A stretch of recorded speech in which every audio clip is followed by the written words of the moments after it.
Hello, everybody, and welcome to the Self Empowerment Project podcast. Thank you so much for being here today. We're going to be talking about passion and every form that it takes. We have the best crew here today to be talking about this. We've got Brian Hogan, who growing up in the gay in the 90s, Brian internalized the idea that he did not belong. Society said so, culture said so, and sometimes mean kids at school said so. He had to become straight and it killed him. But that didn't work. Later, as an entrepreneur running a production company and medical marijuana dispensary, Brian battled imposter syndrome, negative self-talk, and drug addictions before learning to surrender to the mystery of life.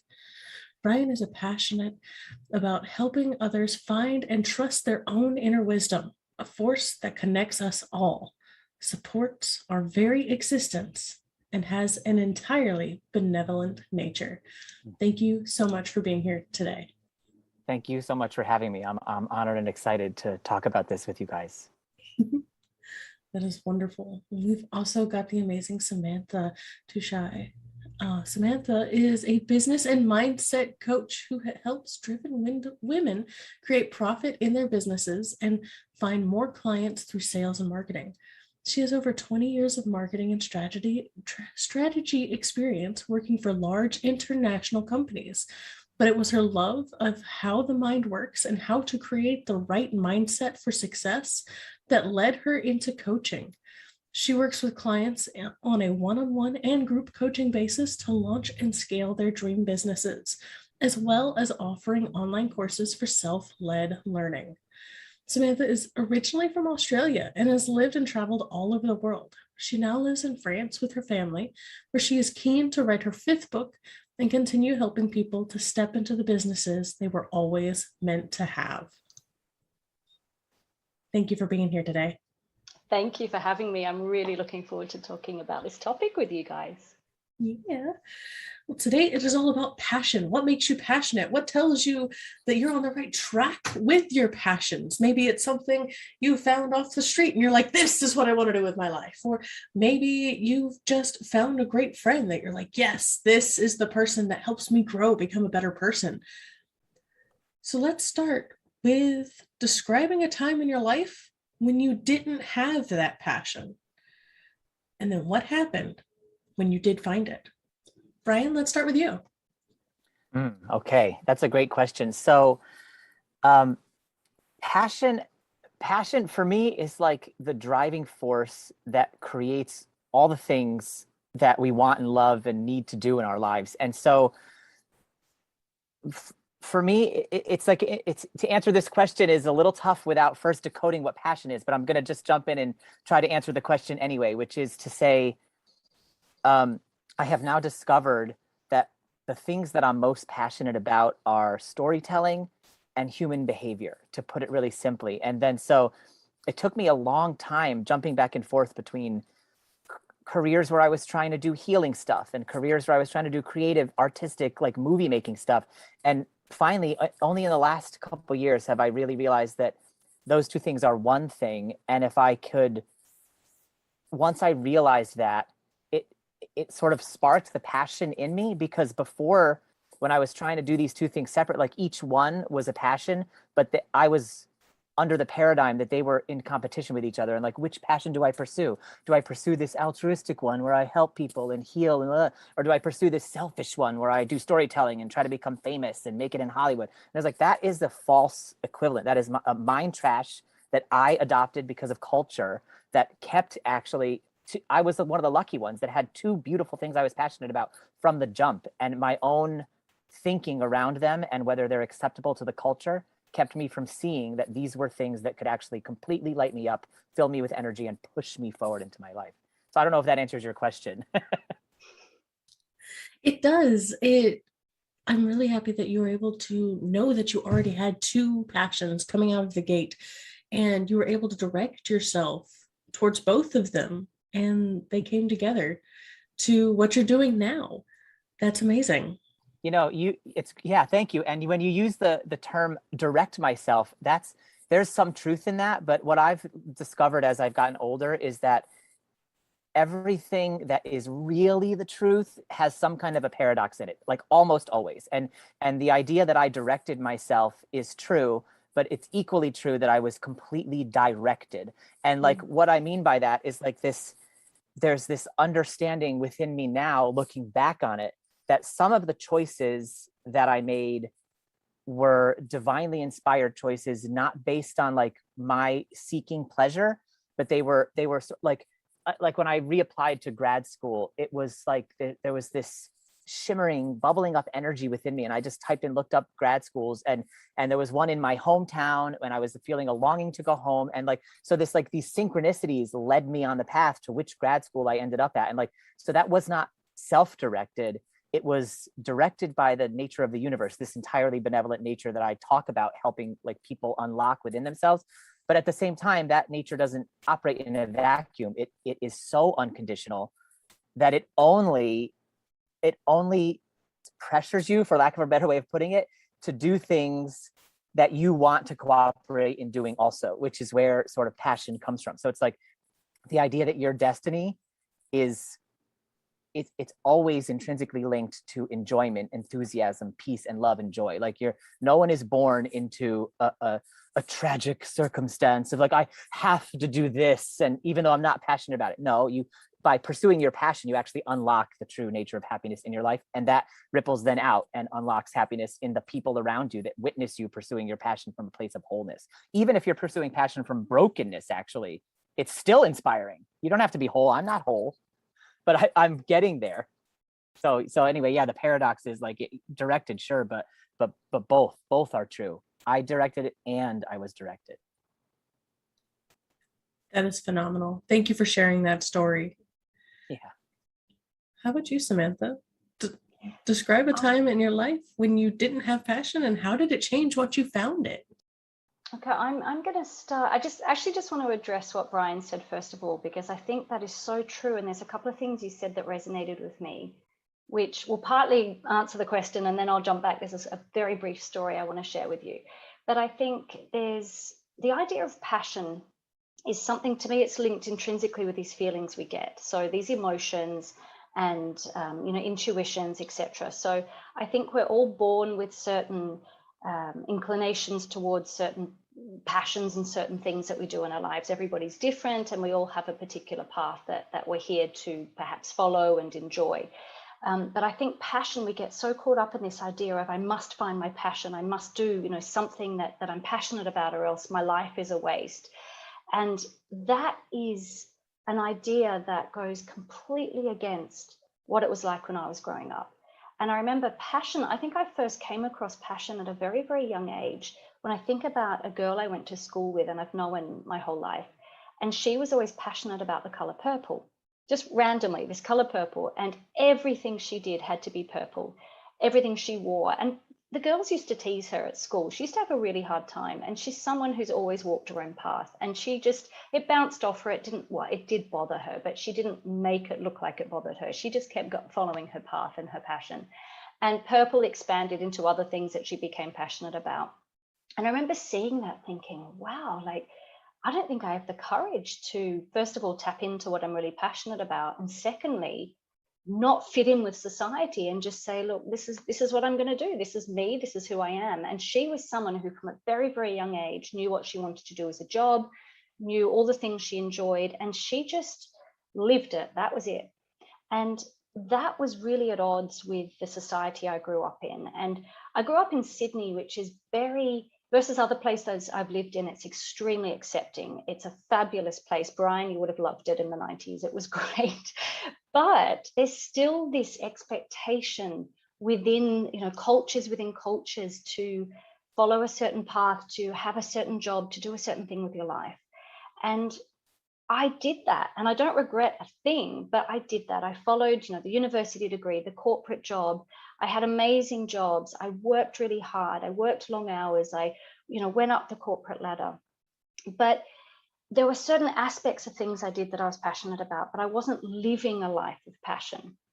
And it took a lot of nudges from the universe and some really not very nice nudges as well. So, you know, I looking back now, and hindsight's wonderful, isn't it? But looking back, I saw little nice nudges, like, what do you think of this? And people that would cross my path. And I thought, no, that's not what I'm supposed to be doing. This is what I'm supposed to be doing, and I'm going to stick to that. And then bigger things happened, and then tragic things happened. And I went, okay, I'm listening now. Like, I don't want this anymore. I'm listening. And that's when I stepped into running my own business and eventually into the coaching business. But I think passion is something that when we don't live with something that we're passionate about, it doesn't have to be a job. It could be a hobby that you do. It could be a particular TV show. It could be a subject matter that you just want to read about all the time and you could spend all day talking about. You know, passion is such a big word. But when we live a life without it, that's obviously, to me, I just see black. I see an empty life. I see a life that's just 2D. It's like watching television in black and white. And as soon as you turn on color, it's so different. So I think, you know, when we talk about passion and a life without passion, it's really important to tap into, you know, a bit like what you were saying, Brian, tap into those feelings, those intuitions, that guidance. But that can manifest in so many different ways. And, you know, sometimes you can start off with a little thing you're passionate about. You know, there could be, as I said, a subject matter that you just want to buy a book about and you want to spend the weekend reading about that or watching videos about and learning about something, you know, and just try little things. But I think there's a pressure on us now to live a life full of passion and a life full of meaning. And, you know, even now, like, I do talk about people having dream businesses, but I'm being careful how I'm using that kind of language, because we can come to our passions and our purpose in so many different ways. And I think there's this tendency and a pressure to jump straight to that end goal of, I've got to be happy, I've got to be living my passion. And if I'm not getting up on Monday morning and I'm not super passionate about my day, then there's something wrong with me because everyone else is finding it and I'm not. And I think as soon as we step back from that pressure and say, okay, baby steps, you know, I'm all about baby steps, starting small, little tiny things, tweaks. You know, what can I do to make this day that I've now got before me? I've never lived this day before. It's a blessing. Maybe it's empty. You know, why is it empty? And go back to, I guess, that core that everybody has, but that's different in everybody. You know, what is important to you? Is it connection with other people? Is it learning? Is it a spiritual side? Is it connecting with God, with the universe, with something other than the human experience? You know, what is it? But it can be a tiny, tiny thing. But I think putting that pressure on ourselves to find the thing we're passionate about is really like taking a massive step backwards. So I don't know if that kind of answered the question in the end. I got a bit passionate about the question, but there we go. I want to say that I love what you just said about the pressure and the baby steps too. I'm a Wayfinder life coach trained by Martha Beck, and she uses this thing called turtle steps. And she defines a turtle step as a baby step divided into 1,000 pieces. And so it's like you really can just take the smallest steps forward. If you're going forward, there's no rush. You can't do it wrong. And pressure, to me, actually is like a passion killer. So it's like the cultural connotation of passion, as you were saying, is this like, let's be passionate, right? But simply speaking, passion just means to be deeply in touch with the thing you effing love the most. And if you really are in touch with that thing, then where's the pressure? Where's the pressure? Like, and that thing could be comic books, you know, but the pressure comes from culture. It comes from inside of us, from our limiting beliefs based on our socialization around what we were taught is good or bad. And excuse me. So it's like the last thing you want to do in your search for things you love is add things you hate to the pathway, like pressure and culture and all, like it's totally antithetical. Like, I was in a yoga class a couple of years ago, and a woman said she sees people struggling out there and can't do the poses, and, you know, people will be like that kind of thing. She's like, don't become a victim to your practice. And it's the same thing here. Like, you don't want to become a victim to your search for passion, right? So it's like simply what do you love? Staying in touch with what do I love? Even if that doesn't make me money, even if it doesn't seem to work in the capitalist system, the truth is actually there's like infinite ways to make money. There's infinite ways to harness abundance. And so it's the cultural thing of how we make money that's actually even keeping people from pursuing their passions. So it's another form of a limit. It's an externally taught limit that we adopt internally, and then we have the power to overcome these limits. But it's like, even that, you don't want to put pressure on yourself to overcome the limit. That's then you've gone away from what do I love towards how do I overcome the limit. You just keep going back to what do I love. And if you are able to tap into that enjoyment, it spills over on its own, and you'll keep doing the things you love, and those limits tend to fall away. And the really intractable ones that don't fall away, they can be coached out of you, they can be meditated out of you. There is healing, abundant healing on this planet. There has, Abraham Hicks says, like there is and always has been more well-being on this planet than suffering. And that's true, but we don't know that because of the mainstream media. Like we're really not seeing the truth of that. Yeah, so I just that's so inspiring, and it's just such a good reminder. Like, yeah, no, thank you. And I think what you say is important too, because this idea of passion, I think, has been really hyper focused on our jobs and our careers and living a life of purpose. And living a life of purpose is about, well, it's been misinterpreted, I think, as how am I spending the majority of my time and how am I making my money? And I think you're absolutely right that, you know, if I think about some of the people that I coach, some of them do something on the side while they have their normal job because that makes them feel comfortable. You know, while they're building up their own business, they want to keep that regular paycheck coming in. You know, if that takes the pressure off them and allows them to dip into this business that they are passionate about and slowly build it, then that's fabulous. You know, I think that's a great way to go. You know, other people need to dive straight in, get away the safety net and just go for it. But I think, you know, when you look at our lives as a whole, it's not just career, and it shouldn't just be career and making money. It's, you know, a lot of people, I think, are starting to tap into this spiritualism and this idea that there's more to life than what we see. And that's, you know, another topic, another huge topic for another time. But when you have balance, and to me, passion needs to fit in with a balanced life.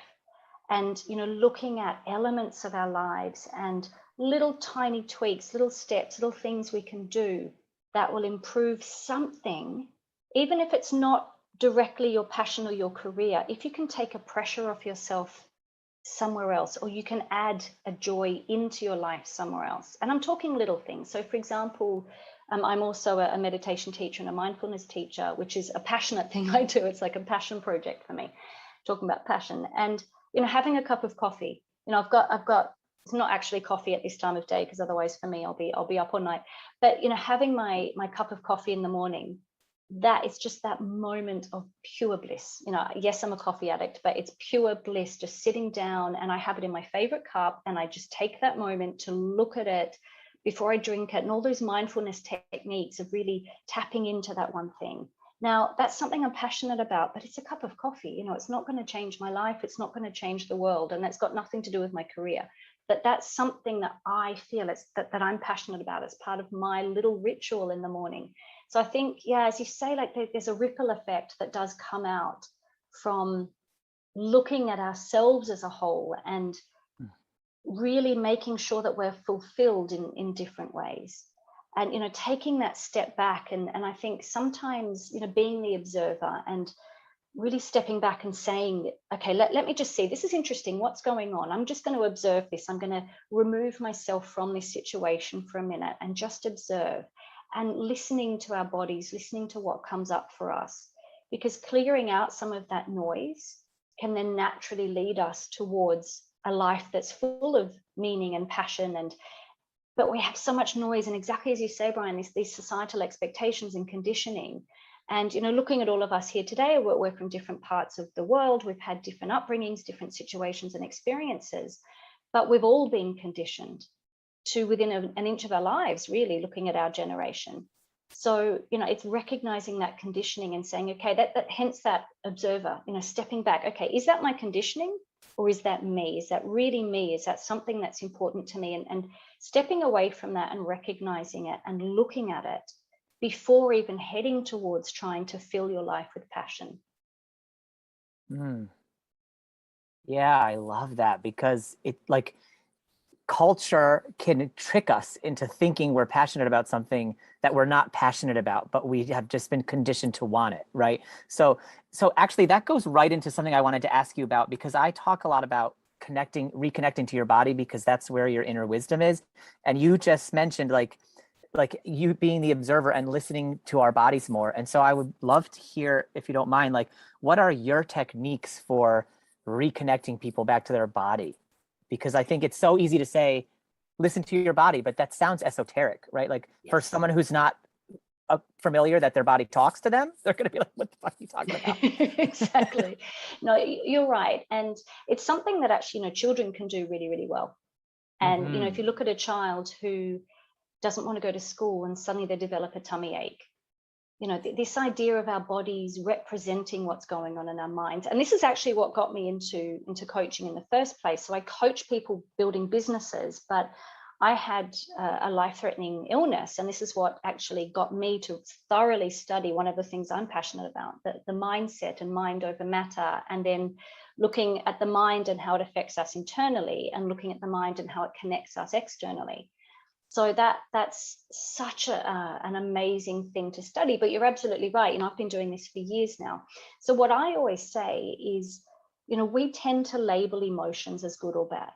And I still do it. I'm just as guilty as the next person. But this idea of, I'm really angry today and that's bad, I shouldn't be like this. Or, when you get into what we label as negative feelings, to me, all feelings are neutral. And it's this idea of directing us. When you feel uneasy, you're not at ease with something, there's nothing wrong with that. In fact, we should celebrate that, because that's saying, hang on a minute, you're out of alignment with something in your life. So, breaking it down, it's really, first of all, just saying, well, how are you feeling? Just label it, put a name on it, but don't judge it. Just say, do you know what? I'm really, really angry today, or I'm really frustrated. And look at your behavior. What are you doing? Well, I'm yelling at everybody, or I'm getting frustrated in traffic, or maybe it's the other way. Maybe you're feeling really sort of don't care about anything. You're almost in a depressive state, and looking at that and just labeling it and saying, okay, this is what I see it as. So when I talk about stepping outside of our body, an exercise I do for people that like visualization, and it doesn't always, not everybody likes visualization, so I have different techniques, but visualizing yourself sitting opposite you. So I talk about, your higher self, but you can imagine it can be, I am, when I do it with myself, I imagine it's me, but in a spirit, a ghostly form. I'm not fully there. And that's, you can have a conversation and say, look, I see this is going on. I see that you're reacting this way. I see that you're thinking these thoughts. It's okay, but this is what I need from you. This is how I want to move forward in my life. And having a conversation with yourself, it sounds really, really strange, but I find it helps tremendously, because it's actually the ego that's coming out, that's limiting us. It's our subconscious beliefs that, and without getting into the ego too much, but this idea of this other part of us that tries to guide us because it thinks it knows what we need. And based on our experiences and our belief system, we make decisions, we take actions, or we don't take actions based on these beliefs that we have. And I think sometimes we get so caught up in our heads with these thoughts and these expectations and these shoulds. As soon as you're using the word should, I should do this, I should do that, I shouldn't be doing this or that, that you're in your head. So I think looking for that language and looking for those words, and then saying, okay, I'm going to step backwards. And this is, I always sort of do this movement when I tell people, I imagine literally stepping out of my body and just putting a label on something, saying, this is anger. I am feeling this today. And it's okay. It is what it is. There's no good or bad. And I think when people start to do that, you stop judging yourself so harshly, because self-judgment in a negative way, which we all do, it's what we're trained to do, can lead into almost a self-hatred. You get past self-doubt and you get into this really negative energy. And as soon as you're in that space, you're never going to see to the ultimate point of what you're passionate about. You're never going to make the right decisions. You're going to be held back. So, this comes up a lot. And I think there are people that I work with that I could say, how's your mindset? What's going on with your thoughts? Oh, no, mindset's fine. I don't need to work on it at all. And they're normally the people that do, because they're the ones that actually are not self-aware. They don't know what's going on, or they do know what's going on and they're too scared to face it. So it's always, checking in with yourself every day. How am I feeling today? What's going on? What can I do to step back and have a break, to take 10 minutes out, to, go for a walk, take a deep breath, but not judging, because we get, judgment puts us in our heads, and you can feel your body when you're judging and when you're angry and when you're upset about something. You feel that tightness. So I think it's, first of all, just acknowledging. And as soon as you're aware of something, as soon as you see it, it exists. And then you can say, I don't need you. You can, thank you, and this is what I do with that visualization. If there's a part of you that you feel is not helping, or an emotion, you can visualize it. You can see yourself saying to this other side of you, this higher self, whatever you want to call it, or your ego, this is what I need. This is what I need from you. And, thank you for caring for me. But now I release this anger. I release this fear, because I know it's not serving me. Yeah, wow, beautiful. That reminds me so much of internal family systems therapy. Have you ever heard of internal family systems therapy? Because it's like really embodying the different parts of yourself, and actually like sort of conducting very skillful interviews with the different pieces of you, like identifying how old they are, asking what they need from you, what are they afraid of, why are they here, what do they think their job is. And almost all of the parts, even the ones that we would consider like to be our inner villain or our inner critic, or just the inner asshole or whatever, they all will say to you, the reason I'm here is to protect your sorry ass. And so it's like, once you become more aware of that, it's like, then you can say, okay, wow, I don't need your protection. You get to relax. You get to go back to being the 8-year-old little boy that you were. I'm here now. I've got this now. So it's it's like a almost like an empowering version of schizophrenia, Yeah. if you will. You know what I mean? And one other thing I want to say is that the body, I love the way you're characterizing how to notice things, how to become more self-aware. And then you hit on something at the end there about like when you're noticing the anger, you can feel that tightness, and the tightness is the key for me. Like when I talk to people about listening to your body's signals, it's like there's that one layer down from emotion, which is sensations, right? And sometimes people are so disconnected from their body that they feel anger and they don't even realize it's causing tightness, or causing their skin to get hot, or causing their heart to beat faster. And so when you can take someone through a process, or people can go through this process on your own, where you just start asking yourself now these questions, like, okay, I'm sitting here in this feeling, like you were talking about, identify it, label it, now it's okay, and don't judge it.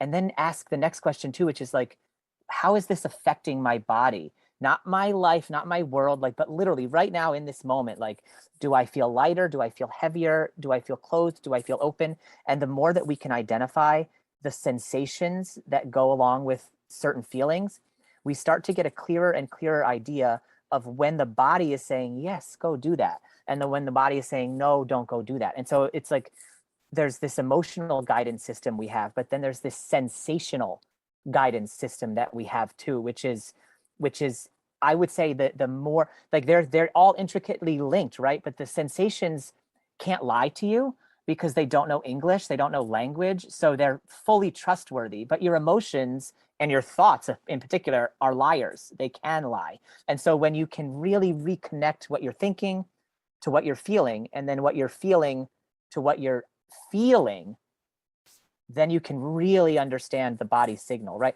In fact, I remember a book by Greg Braden where he specifically identified the difference between an emotion and a sensation. And he said the word feeling, we should start using the word feeling to mean when an emotion and a sensation meet. And then that's a feeling. And I was like, wow, that's amazing, because emotion and feeling are just sort of interchanged in a way. And it's like, well, no, because emotions are one thing, but when you have a feeling, there's oftentimes this sort of intuitive, extrasensory, whatever thing that you, in an ineffable quality to that, right? And that's not the same as an emotional state, to have like a feeling of like what to do next. They're different. Does that make sense? Yeah, it makes total sense. I think you're absolutely right. And I think for a lot of people, what they think happens first is a thought. Mm. And then afterwards, they feel that reaction in their body. But in fact, you're absolutely right. And I think we start, well, once you learn to read the signs, once you learn to just stop, pause, just listen, you know, just take that step away from everything and just say, okay, what's going on? We know things. We have these sensations in our body that come up first. And then we start to have feelings. And I think it's the feeling stage that some people will pick up on. Oh, I'm feeling a bit, you know, stressed today, or my shoulders are a bit tight, or, you know, I've got this tight feeling in my stomach, but they don't know why. But there's been that something happening before then. And I think once you can tap into what happens before, the body doesn't even need to react. You know, the body's just like, I almost imagine it like a bit of a puppy dog who's excited to sort of tell you and bring you whatever you want. And we have these things that come up first, you know, and the puppy dog goes, great, you want a stick? I'll go get a stick, and off it goes. And you're thinking, why did you bring me a stick? But actually it was these sort of that first stage that was happening that we weren't aware of. And, you know, the ego, it's all linked to the ego, and the ego gets this really bad rap. And I know there's some very, very big names out in the world that really want us to pack away our egos. And I've read a lot of the books, and there's some very, very smart people out there talking about this. But I tend to view ourselves as a total package.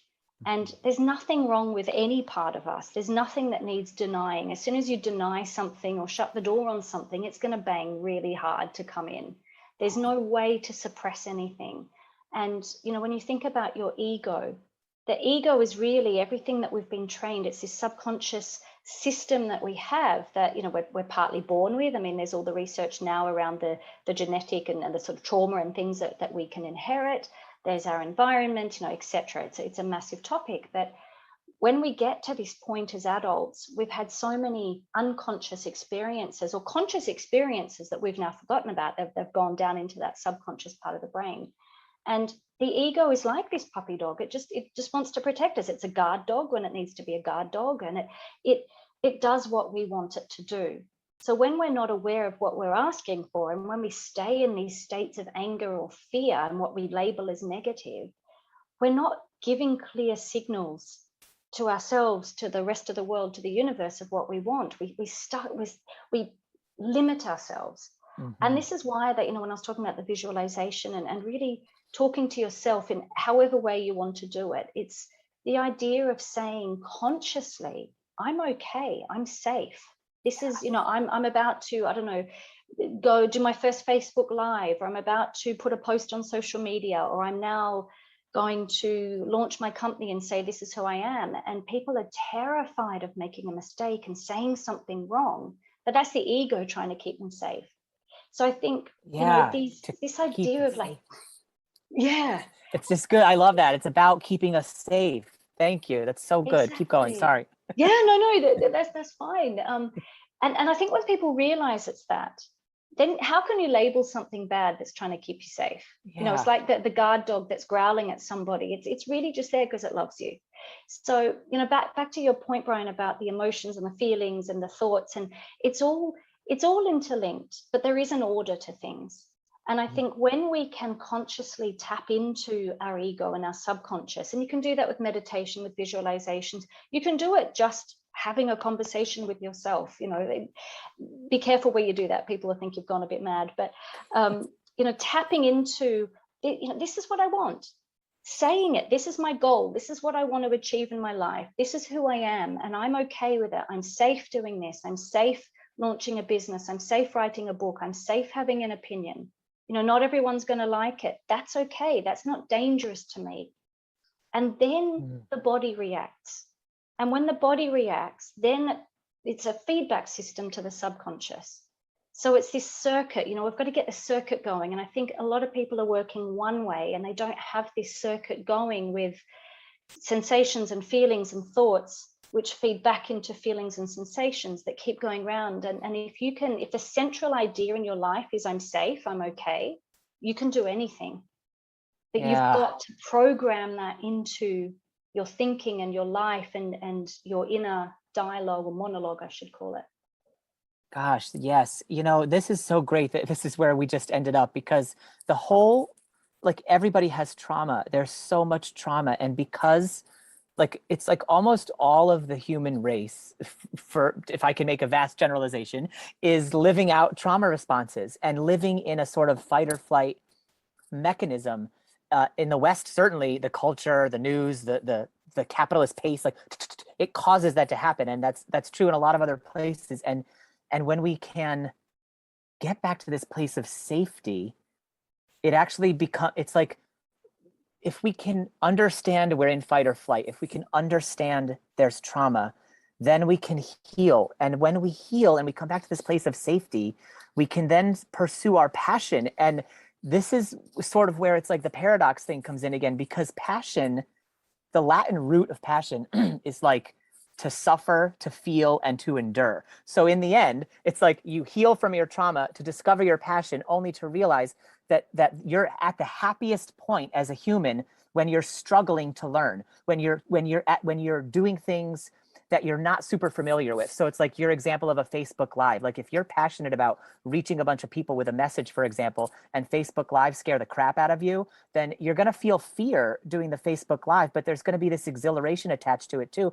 because that's the struggle. Like when you struggle in that way where you're attacking something that seems really achievable, but it's not too easy, we hit bliss, right? But we can't get to that place if we're going to ignore trauma, because we then have that broken feedback circuit. And this goes to something that you said earlier, which was like, then there can be a nudge, and you talked about how you had nudges and then they got bigger and then they became tragic.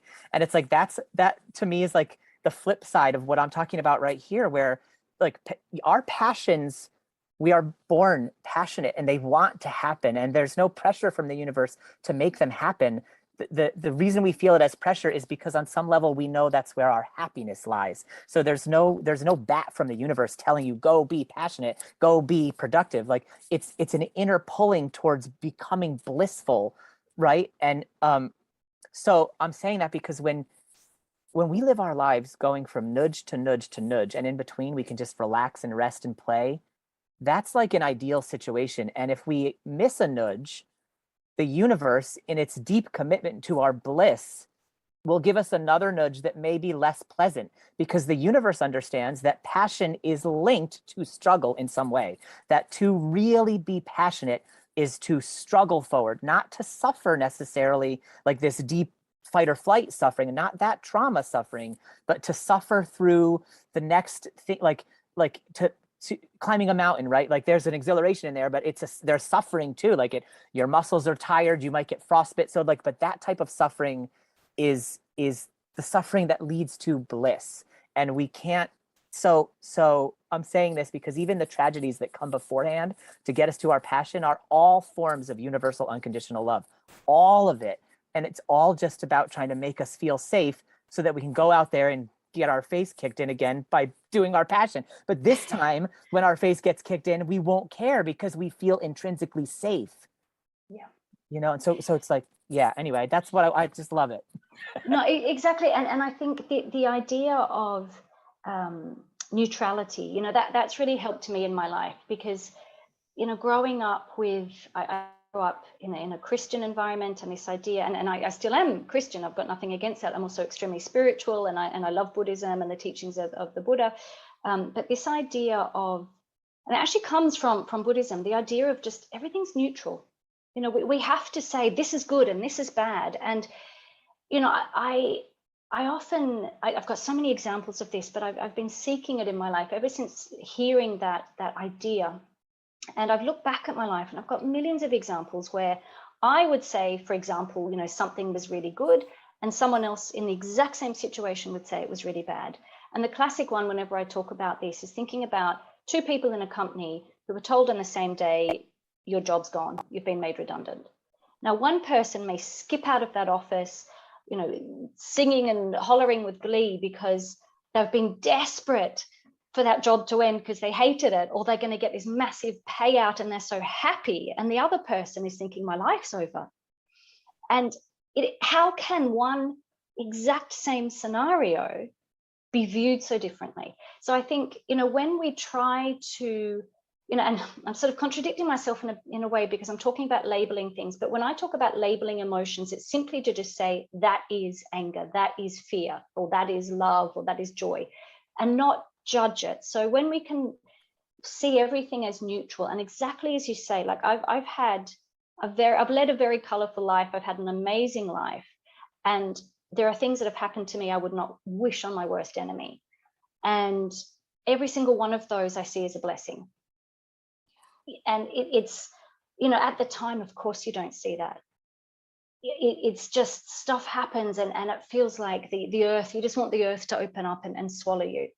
And I'm talking about like a death of my child. I'm talking about all sorts of like really, really full on extreme things. And, it takes time, but I've got to the point where I look back and I say, thank God those things happen, because, when I talk about nudges from the universe, it's not always going to be like that for everybody. But, we do come here with possibility. We are also full of possibility. And everybody has to be different. If we were all the same, this world would be so boring. We wouldn't grow. We wouldn't, conflict. I hate conflict it goes against my personality. But, you think about a baby, for example, when they're crawling, they need, that their body won't grow if they're not touched, if they don't have pressure on their legs, if they don't, the body needs pressure to grow. And you think about someone who's bodybuilding, when they build muscle, they're actually they're ripping those muscles apart. And through the healing process, the muscles are getting bigger and stronger. So you're absolutely right. It's this struggle, we go through struggle. And I remember the motto for my school where I went in Sydney was per aspera ad astra. Through struggles, we reach the stars. And that has always stuck with me, because life shouldn't be about struggle. Things don't have to be hard, but there's always a silver lining. The things that we really want, I think we're tested. It's like, okay, you've said you want this. How badly do you want it? Is it really something that you are so passionate about that you're willing to make sacrifices? You're willing to put the time in. You're willing to, there's always an emotional toll and there's an emotional gain. And sometimes you have to give up something before you can receive. And I think absolutely, it's that struggle. But if we view it as a struggle, if we view it as something negative, we're not going to continue. We're going to give up. Yeah, wow. Truly Because wonderful. it can be a struggle, but it's a game too. It can be infused with play. Like you said at the very beginning of this, Catherine, it's going to be light, fun, playful, and empowering, this conversation. And even though we went to places like trauma and struggle and suffering, in the end, if you infuse your life with play, it all changes. It can all sort of fall away. Like passion, right? Like the because of that Latin root with struggle and suffer, it's like I sort of think of it as like it's a love so strong that you're willing to suffer and struggle to keep experiencing it. So Yes. it's like, you know what I mean? And what you said about the baby and the pressure, Martha Beck, I know I keep quoting her, but she's really transformative. And she talks about the butterfly and how it has to, when it's a caterpillar and when it dissolves into the goo and then it turns back into a butterfly and it's cutting its way out of the chrysalis and its wings are all sopped and it's trying to get out. And if you help and you undo the cocoon and you help it get free, it will die. It dies. It needs to struggle to get free of the cocoon to build the strength to fly. And in fact, the longer a butterfly struggles to leave its cocoon, the longer it lives in its short 2 to 3 week lifespan. So the butterfly is a perfect example of how struggling makes us stronger. And struggling is not to be confused with tragedy, right? Like when tragedy happens, it's okay to fall apart. Like you are safe there too. You don't need to struggle to overcome your tragedy. Like the grieving process is a really very real part of the human experience, and like you can't rush or truncate that. So that's why I love what you were saying about the nudges became more and more tragic, because that's not the road. When you're pursuing your passions, that's not the type of struggle we're talking about. The type of struggle when you're pursuing your passions is a sort of this cooperative struggle, like when you're learning how to paint, for example. Like it's fun because you want to know how to paint, but sometimes it's like really hard because you're not that person looks like a potato and you're like, what the heck? You know what I mean? And like Ernest Hemingway said, I don't like writing, I like having written. And that's the same thing. Like he's passionate about writing, but it's a struggle, you know, and so that struggle is what makes us alive. In social work, it's called symbolic interaction theory, this thing of meaning making. Like everything is neutral and we give it our meaning. And the what you're describing, the meaning that you gave to some of the tragic circumstances that you touched on, is so empowering. And it's a great example of how we really do get to decide what things mean, no matter what culture says, you know. And like I don't want to speak too into your life and you tell me where I'm wrong about this, but like culture says our children should outlive us, and like that's just culture. And like you know, like it doesn't have to, if it doesn't happen that way, you don't have to assign a certain meaning to it. You grieve fully, heal, allow that process to unfold, and then you choose the meaning you want to give it based on what is next for you. Exactly. And I think you're right. I think the word choice is really, really important, because we all say, you talk about things happening to us as if we don't have a choice. And that tips into the victim mode and victim mentality. And that's really dangerous, because if you're a victim, there's nothing you can do to change anything. Yeah. And that's such a dangerous place to be. And I think we've become that as well, you know, the finger pointing and the legal part that's really risen up in the last 50 years or so. And the thing with life is life has to keep moving. So you're absolutely right, you know, taking that time to process what's going on. It doesn't mean that we don't have days we feel sorry for ourselves, or we don't have time out of our normal life to say, I need to grieve, I need to, you know, do whatever. We're all different. We all grieve differently. We all experience things differently. But life has to keep moving. And as soon as we decide to stay in one spot, that life will show up in different ways, and we'll be pushed to keep moving because life has to flow. Absolutely wonderful conversation, y'all. Thank you so much for this insight. We've got a question from our audience today, and they start with saying, oh my goodness, such awesome conversation. Thank you all.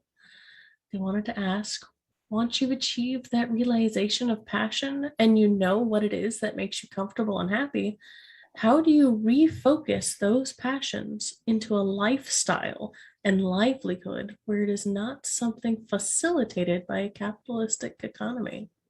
Wow, what a question. I'm going to hand that straight to Brian. That's amazing. my first instinct is to want to ask a bunch of follow-up questions about specifically what is the lifestyle, what is the passion that internally you're thinking it cannot be facilitated or monetized by a capitalist economy. Because my first instinct is to say that right there is probably a limiting belief, that if you work with and can help loosen a little bit and dissolve, you would then start to see that actually it probably can be facilitated and monetized, but you haven't hit on the creative way yet. And sometimes if we're not able to hit on the creative way, it's because we're blocking the creative flow that wants to give us piles of ideas. Like the human brain is an idea machine. We're the only species that has an imagination that allows us to like build and make our lives better. That's why we're the only species that invents things. Like, you know what I mean? Like other than the beaver building the dam, like animals really, they just kind of like live with what they get and they move on with it. Like we build, so all of that is to say your brain is highly capable, and especially if you're in touch with your higher self and you're really in touch with what you're passionate about, of giving you piles of ideas.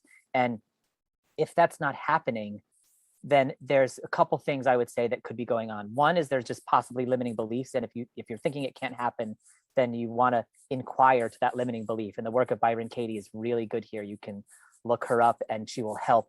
Just doing the 4 questions of her work will help drop limiting beliefs. But the other thing could be that you're trying to pursue this thing that you've now discovered makes you comfortable and happy, but you're doing it with that pressure that we were talking about earlier in the conversation, and where you, okay, I found it and now I have to rush to make it the thing that's monetized. And if you add that rushiness to it, that'll also stop the creative ideas from coming that would show you a way to possibly let this be facilitated in a capitalist society, for example. It's really tough without the specifics of your situation to get too much deeper than that, but I'll just add that I broke my tailbone a couple of months ago, and that happened on the heels of a year and a half of the universe giving me nudges to slow down, nudges to and the slow down was all about helping me to discover what makes me comfortable, what makes me happy. And it's like and from a year ago to before July, I would say I slowed down so much. I slowed down a shit ton, but there's this internal rushing that was still going on that I didn't even see. And that was me trying to make my dreams happen urgently. And that keeps creativity away when you're trying to do that. Creativity, the creativity mindset, as Martha Beck talks about, comes from a place of calm and peace.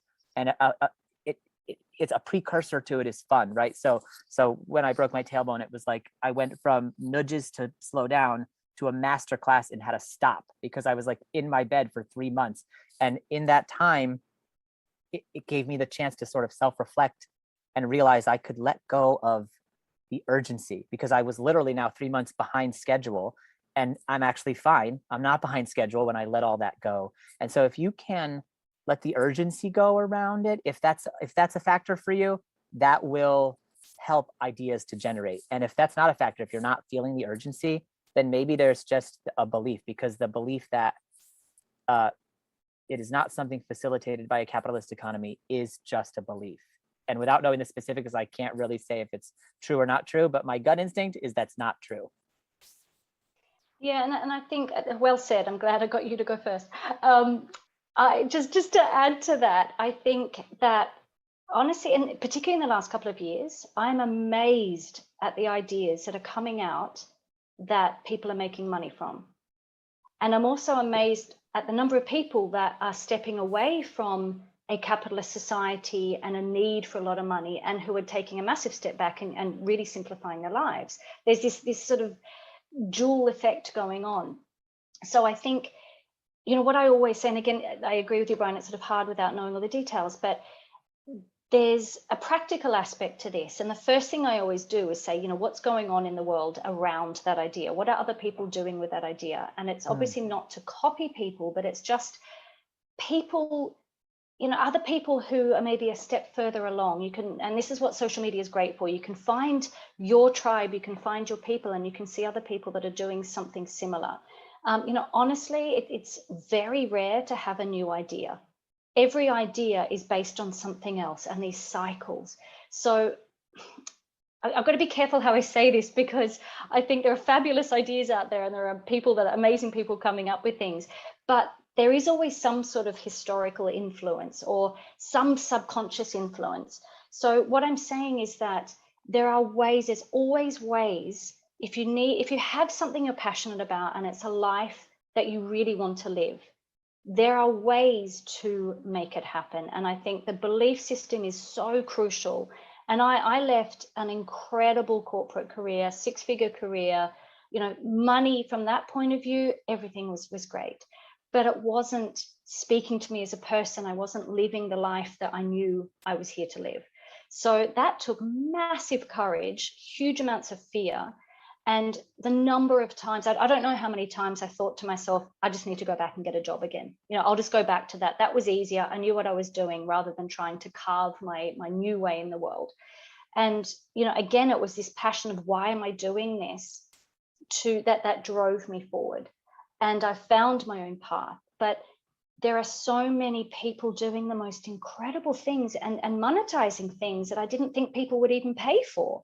But no idea is a bad idea, and no idea is a new idea. It's just some reinterpretation of something else. And that's great, because there's always inspiration out there, and there's always resources we can tap into. But I think it is twofold. It's looking at your beliefs. Exactly as Brian said, like, why am I thinking that it's not facilitated by this capitalist world that we're living in? Where is that coming from? Is that really true? And I think that question helps massively. Is this true? And if your brain, your ego is going to go, yes, it's true. Don't do that. That's ridiculous. You're not safe. You're going to fail. So then you've got to find the proof. Okay, well, this is this conversation again, this kind of schizophrenic conversation. Where's the proof? Show me the proof. So this dog will go off and try and find you the stick, and it's going to take a while, and it may not find the stick, and it'll come back empty-handed. And that's when you go, see, I told you, that's not true. But then you'll see it's like these beliefs are layers, and they're going to keep bubbling up and bubbling up. And it can take years to get through all these beliefs, and new ones will always surface. So I think it's being practical about these beliefs that are coming up and questioning them, looking them in the face and saying, where are you coming from? Are you true? And then it's looking outwards. Once we've done that internal work, we can go externally and look and say, okay, what's going on? Find, from a business point of view, I also recommend people find parallel industries. You don't have to, if you feel that you've got something that is unique, and all of us do, because we're all unique. So the idea may be similar, but by you delivering that idea, by you creating something with that idea and putting your own energy into it, it will be unique. But you can look at parallel industries if something you think doesn't exist exactly the way that you're trying to create it. And you can look and see what other people have done. How have they managed to, if it's something physical you're trying to create, how have they done that? How have they got the word out? How have they done their marketing? How have they connected and found the people that, their audience that they want to connect with? And get very practical and just, do some research. Set aside a bit of time every day and look and see what's going on. Set aside 10 minutes or follow particular people on social media and just, listen to their stories and really, you can learn so much from what's currently out there. Can I add one thing to that? Is that okay? To the question, when I adopted this, and this goes to the limiting beliefs that Samantha was just talking about here too, when I adopted the stance that everything made of language is a lie, it really helped me in my journey of working through limiting thinking. And the way I got to that stance was through starting to, as you start to inquire of your thoughts, one by one, they all get knocked down because they all came from socialization and culture. And as I did that, after enough of them got knocked down, I just started to say, okay, I'm just going to, instead of saying, is it true? I'm just going to start with, because that's the Byron Katie work too. Is it true? Can you absolutely know it's true? And those are great ways to get you contemplating. But as you question your own internal narrative long enough, you can reach a tipping point where you just say, okay, I'm going to start from the premise that because I'm thinking this in words, it's not accurate. And if you start with that premise, it gives you an openness to then go in and open your heart to it and say, okay, if my premise is that this thought made of words, the thought in this case, I can't make a lifestyle and livelihood out of what I want to do because capitalist economy won't facilitate it. That's made of words. And so you can say, I'm just going to immediately doubt that because it's made of words.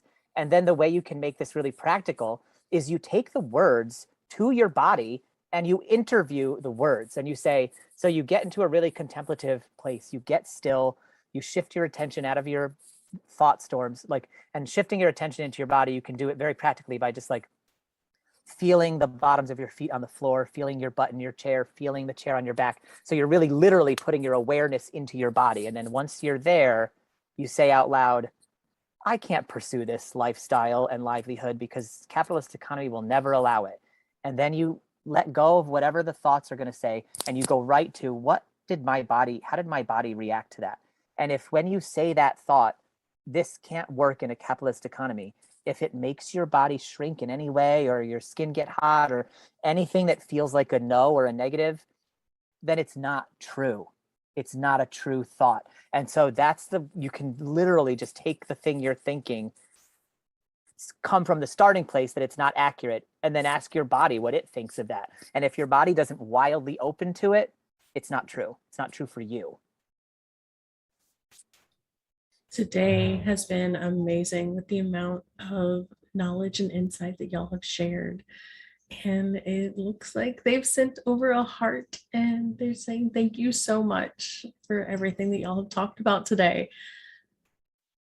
It's always a joy being able to sit down and talk to experts about things in their real lives and be able to share this with the world at large because we're all here to help folks. Thank you for being here. Yeah, thank you so much for having us. Yeah. It has been. Who knew it would be so much fun to talk about trauma and struggle and suffering? It's got to be, right? It's a choice. As you said, it's a choice. Oh my God, that's great. That's right. Absolutely. So we are getting near the end of the show. It is about time to wrap up. Let's start by letting folks know where they can find you. Brian? Okay, well, yeah, thank you. It really has been an honor to be here. And if anything that resonated, if anyone wants to learn more or work with me on a deeper level, you're more than welcome to. You can find me at my website, which is lifestoryhacking.com, because it's about tweaking your inner narrative. And so you can, if you go to lifestoryhacking.com, you can go put your email address in and download a little guide that can help you self-coach and life story hack on your own. And so you can have the 4 steps in front of you and sort of know what they are, and you can start doing your own life story hacking process. And you can also find other things there, ways to work with me more deeply if that's of interest. But yeah, lifestoryhacking.com. That is perfect. Thank you for sharing that. Thank you. How about you, Samantha? So I have a website called samanthatousche.com. So just exactly how I spell it, but Samantha and then TOUCHAIS.com. And all my social media handles are Samantha Touche. I've kept it really simple and straightforward. So yeah, if anyone needs help with building a business, I'm there for them. I also do help people as a qualified life coach. I do help people find direction in their life. So, you know, I can go either way. So I'm there to really just help people. And that's what I'm passionate about, because I really do believe that, you know, we all have so much potential and it takes help. Sometimes it takes, you know, an outsider's point of view or opinion or expert hand. So I'm there for people in all of those places. That is wonderful. Again, thank you both so much for being here. Do y'all have anything that y'all want to leave off with? Any last minute tip, any words of advice or encouragement for the world? You are safe. You can't do it wrong. Nothing is expected of you other than finding your joy. Yeah, I like that. And for me, just to add to that, just be yourself. And the world's simplest words and the world's most complicated words. But I think when we accept who we are and we don't try to be anybody else, and we listen to our bodies, we listen to the feelings we get, the sensations we get, and we'll know when we're on the right path. Absolutely beautiful. Again, thank you both so much. Thank you. Thank you.